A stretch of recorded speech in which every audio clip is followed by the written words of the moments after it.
Dalam setiap sendi kehidupan spiritual, selalu ada celah bagi kegelapan untuk menyusup. Indonesia, sebagai negara dengan populasi muslim terbesar, menyimpan kekayaan ritual keagamaan. Namun, ironisnya, juga menjadi tempat subur bagi praktik pesugihan yang menyimpang. Kita berbicara hari ini tentang salah satu bentuk pesugihan paling licik dan merusak, pesugihan penampungan jamaah haji. Ini bukan sekedar mencari kekayaan, ini adalah penodaan terhadap kesucian tertinggi. Praktik ini memanfaatkan hawa spiritual, memanfaatkan kepolosan harapan, dan menjadikannya komoditas bagi iblis harta.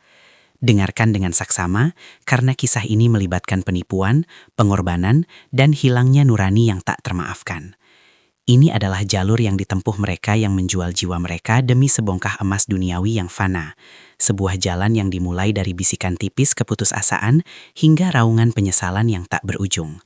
Mari kita telusuri bagaimana kepercayaan ini dibangun dan bagaimana ia meruntuhkan hidup korbannya. Kebutuhan ekonomi yang mendesak, hasrat untuk sukses tanpa kerja keras, atau kekecewaan mendalam terhadap takdir seringkali menjadi pintu masuk utama. Orang-orang yang terdesak mencari jalan pintas, dan disinilah para penyedia jasa pesugihan menawarkan solusi yang terdengar menjanjikan, namun berakar pada kekejian. Mereka menjanjikan penampungan kekayaan layaknya menampung keberkahan haji, namun dalam versi yang terdistorsi dan gelap.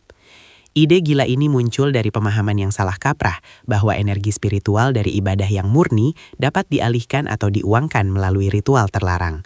Mereka percaya, semakin tinggi nilai spiritual objek atau ritual yang mereka nodai, semakin besar pula daya tarik kekayaan yang akan mereka dapatkan. Kepercayaan inilah yang membuat pesugihan penampungan jamaah haji menjadi unik dan sangat berbahaya. Mereka menargetkan simbol kemurnian untuk diubah menjadi sumber energi yang kotor. Ini adalah pengkhianatan spiritual level tertinggi. Modus operandi dari pesugihan ini memanfaatkan simbol-simbol haji yang suci, bukan jemaah haji yang ditampung secara fisik, melainkan energi spiritual mereka atau benda-benda yang terkait erat dengan perjalanan suci tersebut. Objek seperti kain ihram bekas, tasbih yang dipakai untuk tawaf, atau bahkan air zam-zam yang disakralkan menjadi media utama. Para pelaku pesugihan percaya bahwa benda-benda ini membawa vibrasi spiritual yang kuat.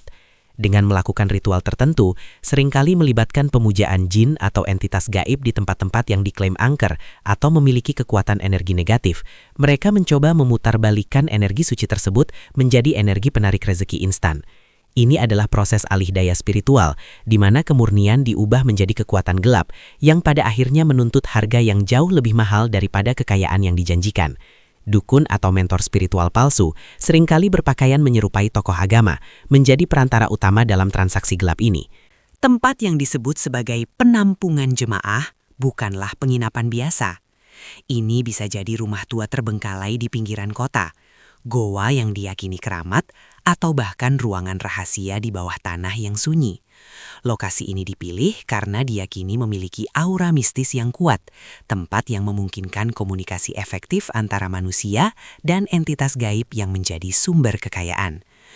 Sebelum ritual dimulai, tempat ini akan disucikan secara terbalik melalui ritual-ritual yang justru mengundang kekuatan negatif. Suasana di tempat ini selalu dingin, lembab, dan dipenuhi bau kemenyan yang menyesakan. Ini adalah teater bagi penyerahan diri total kepada keinginan duniawi.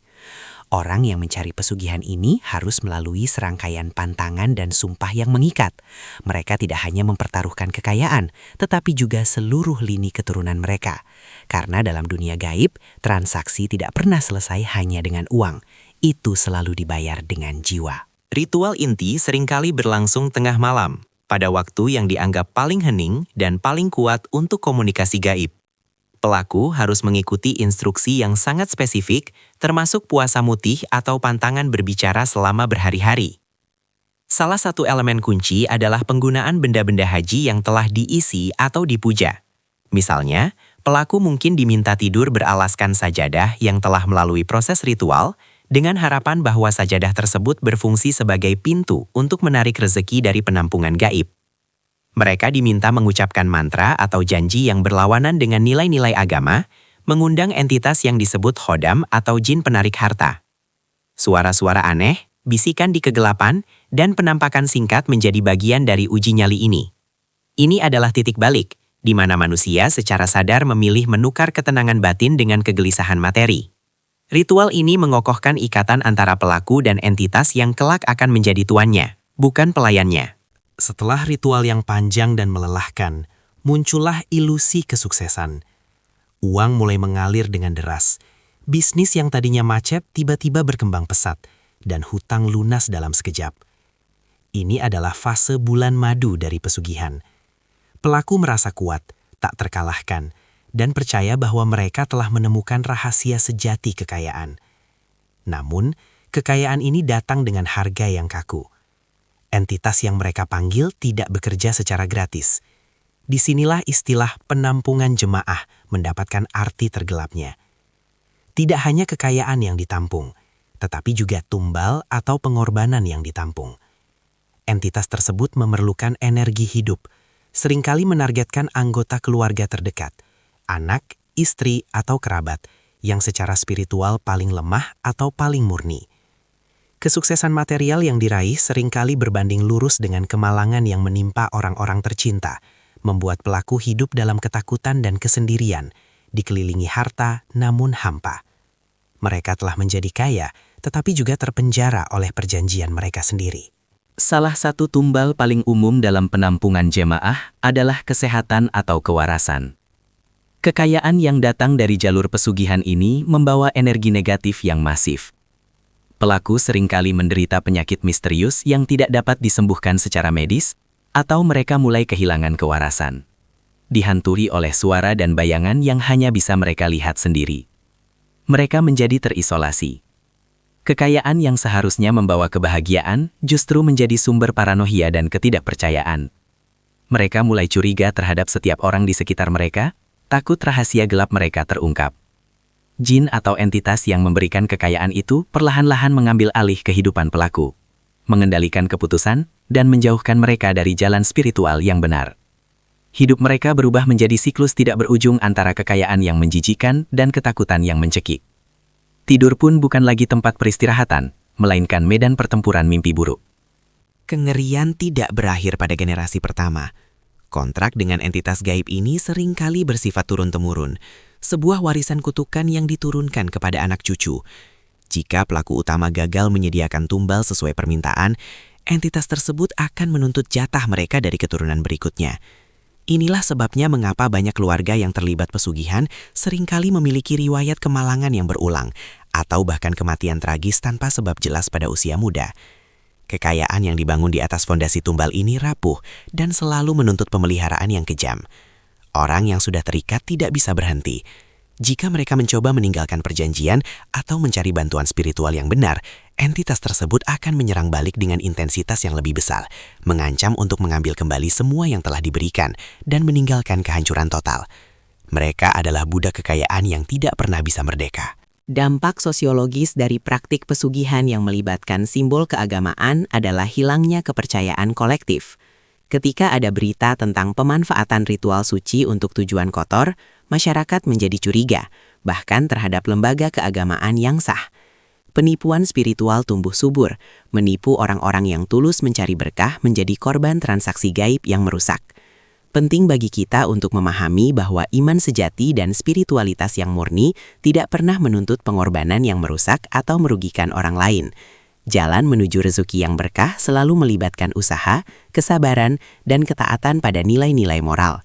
Setiap janji kekayaan instan tanpa usaha yang melibatkan ritual rahasia dan pengorbanan yang kejam adalah sinyal bahaya terbesar yang harus kita hindari.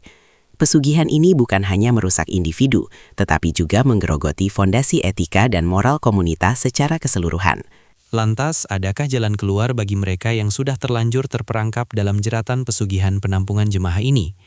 Jalan keluarnya sangat sulit, tetapi bukan tidak mungkin. Dibutuhkan kekuatan spiritual yang luar biasa, tekad yang kuat, dan bimbingan dari ulama atau spiritualis yang benar-benar murni dan berintegritas tinggi. Proses pembersihan ini seringkali membutuhkan pertobatan yang mendalam, pengembalian harta yang diperoleh secara haram, dan ritual penyucian yang panjang. Pelaku harus siap menghadapi murka entitas yang telah mereka hianati, karena jin tidak akan melepaskan pegangan mereka dengan mudah. Ini adalah pertempuran jiwa melawan kegelapan yang telah mereka undang sendiri. Namun melalui keimanan sejati dan dukungan komunitas yang kuat, rantai kutukan ini dapat diputus, meskipun bekas luka spiritual dan emosional akan tetap ada seumur hidup sebagai pengingat pahit atas kesalahan mereka. Pelajaran terpenting dari misteri pesugihan penampungan jemaah haji adalah kewaspadaan. Jangan pernah tergoda oleh janji kekayaan yang datang tanpa kerja keras dan keberkahan. Jangan biarkan keputusasaan mengaburkan akal sehat Anda, mendorong Anda untuk menodai hal-hal yang paling Anda yakini kesuciannya. Ingatlah, setiap kekayaan yang diperoleh melalui jalan pintas gaib akan selalu menuntut pembayaran yang lebih mahal di kemudian hari, seringkali melibatkan hal yang paling berharga yang tidak bisa dibeli dengan uang, kedamaian batin, keluarga, dan keimanan. Waspadai setiap individu atau kelompok yang mengklaim dapat memutarbalikkan takdir atau memberikan kekayaan melalui ritual rahasia yang melanggar hukum Tuhan. Kekuatan terbesar kita adalah kesabaran dan kepercayaan bahwa rezeki yang halal adalah rezeki yang membawa ketenangan, bukan kekayaan yang membawa teror. Kisah gelap ini menjadi pengingat pahit tentang batas antara kebutuhan dan keserakahan. Semoga kita semua terhindar dari godaan jalur pesugihan yang menyesatkan, terutama yang berani menajiskan simbol-simbol keagamaan kita yang paling dihormati. Pilihlah jalan yang lurus, meskipun berliku dan lambat, karena di ujung jalan itu terdapat keberkahan sejati yang abadi, bukan ilusi kekayaan yang sesaat. Selalu pertimbangkan sumber dari setiap rezeki yang Anda terima.